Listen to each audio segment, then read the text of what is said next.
Something just happened in the heart of Tehran that the Iranian regime does not want you to know about.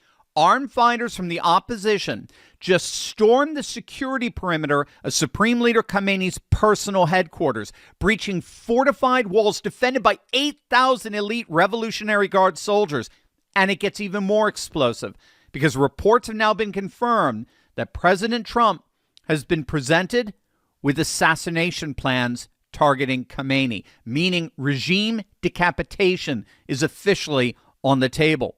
Khamenei is reportedly hiding in a secret bunker. His own Islamic Revolutionary Guard are on their heels, and civilians in the capital are sheltering opposition fighters from regime death squads. Make sure to stick with the very end of this video because what I'm about to show you is proof that the Iranian regime is not just weakening, it appears to be collapsing, and a coup may now be inevitable.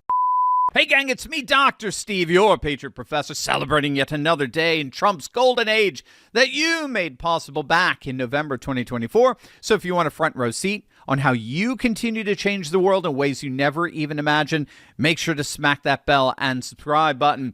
We are now getting word that armed fighters from the People's Mujahideen Organization of Iran, better known as the MEK, launched a coordinated military-style assault on the Motahari complex in downtown Tehran. That's the personal headquarters of Supreme Leader Ayatollah Ali Khamenei.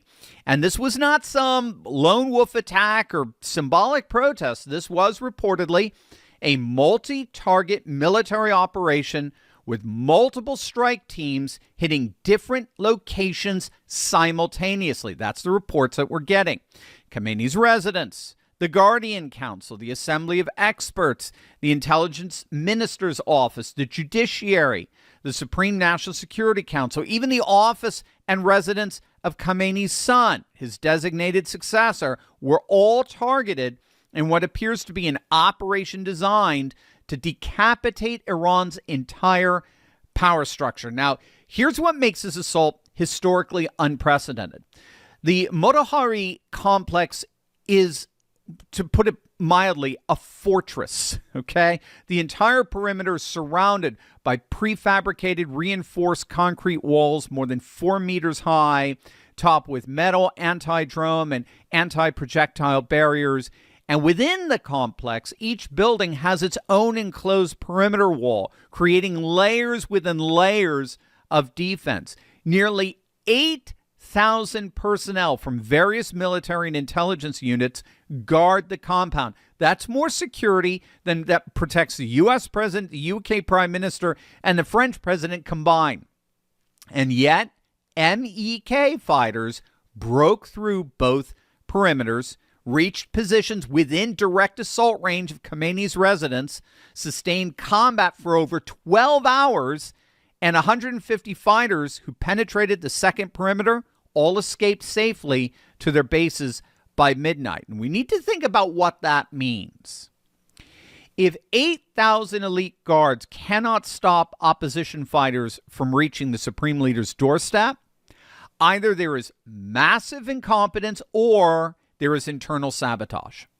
And both of those options spell doom for this regime. Now, we don't have at this point any confirmed reports of casualties on either side. Again, this is breaking. And we're getting reports that citizens in Tehran have in many cases assisted and provided shelter to the Mujahideen fighters, especially the wounded.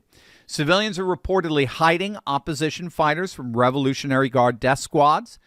And what we're seeing here then is the internal side of this classic strategic dual track squeeze that the Trump administration is clamping the Iranian regime with. So what we're seeing is the regime getting squeezed by pressure from both the inside and the outside, internally and externally. So from the inside, the Islamic Republic is facing its single worst domestic crisis since coming to power in 1979. They're in an economic free fall. The rial, the Iranian currency, has lost 20,000% of its value since 1979. They're in the midst of a major water crisis. 90% of their water reserves are gone. and the Bazari, the merchant class, which carries inordinate economic influence in Iran, they've turned on the mullahs. They want the mullahs gone. So this is the single most serious uprising internally in 4 decades in Iran. But then externally, from the outside, you got this rather formidable fleet of U.S. warships in the region. They're seizing Iranian tankers. They're blowing their drones out of the sky. And they're making it clear that whatever gets negotiated in the talks via Oman's mediation will be on America's terms, not Iran's. And now we're getting reports of how this dual-track squeeze is actually coming together. According to Axios, confirmed by NDTV, a plan to kill Khamenei and his son was presented to Trump several weeks ago. They reported that a senior advisor said that Trump is keeping his options open, and it's very clear that one of those options is forcing a regime change. Apparently, Khamenei knows this. He's reportedly been hiding in a bunker. He's recently skipped a 37-year Air Force ritual for the first time, and he's been largely absent from public life. And remember what Trump said at the State of the Union. He made it absolutely clear that Iran will never be allowed to build a nuclear weapon. And we're about to see what that's really all about. Millions are waking up to the realization that the news is broken. It's biased. It's unreliable. But luckily, there's a solution that doesn't tell you what to think, but it helps you cut through all the noise to understand what's being emphasized, ignored, or spun. Ground News brings together headlines from over 50,000 news sources and makes it easy to understand what's really happening. But what really makes it powerful is its transparency. You don't just see the stories.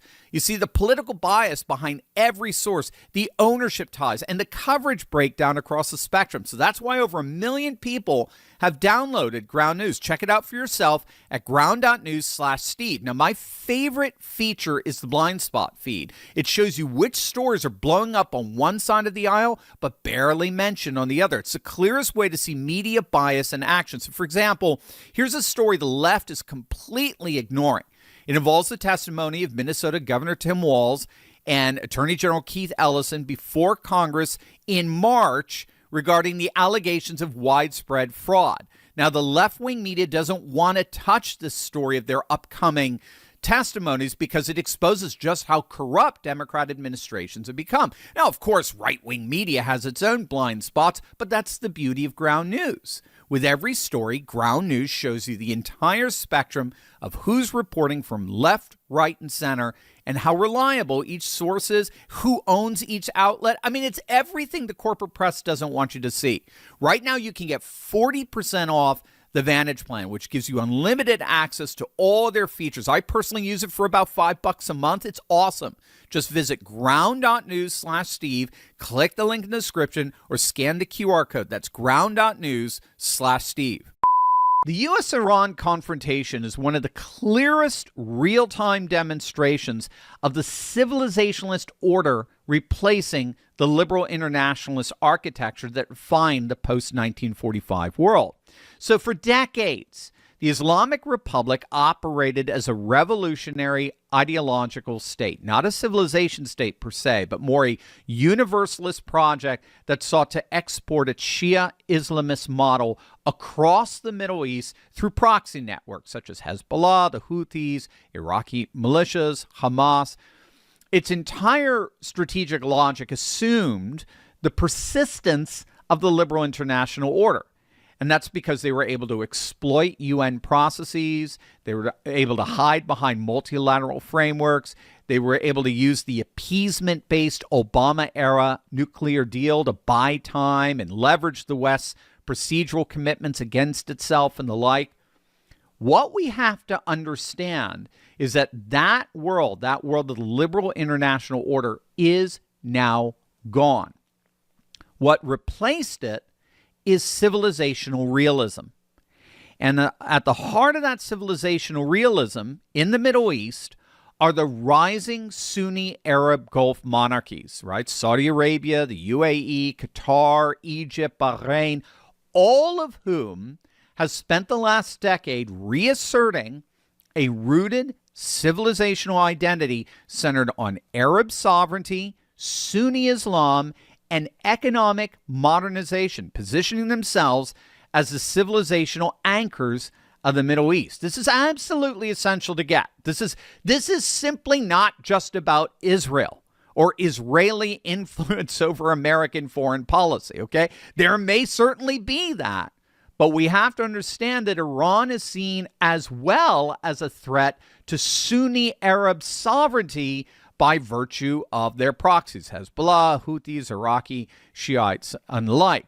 And the key here is that the Abraham Accords, that was one of the crowning achievements of Trump's first term, represents a civilizational realignment. Sunni Arab states have chosen alignment with Israel and the United States, not out of liberal internationalism, but out of a shared civilizational self-interest against Iran's expansionist ideology. And what we have to understand here is that if Iran gets a nuclear weapon, they all of a sudden now get to call the shots in that region. And that's why, as far as Trump is concerned, and as far as the Sunni Arab nations are concerned, they cannot be allowed to have that nuke. Again, this goes way beyond Israel.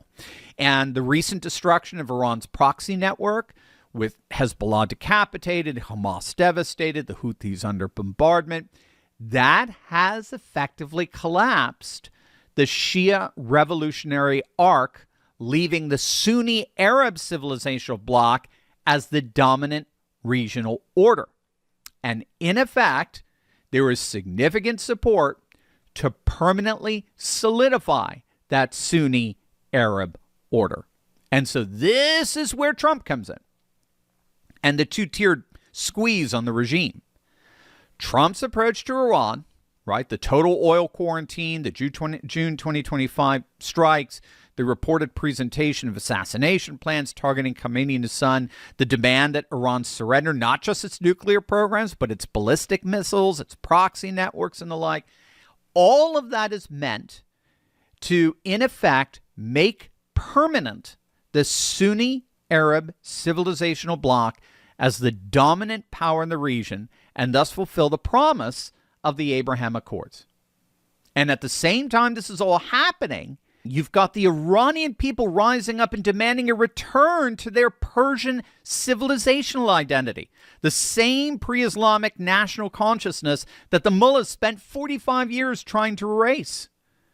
When MEK fighters breach Khamenei's compound and Tehran civilians shelter them from Islamic Revolutionary Guard death squads, that's a civilizational rejection of the revolutionary state.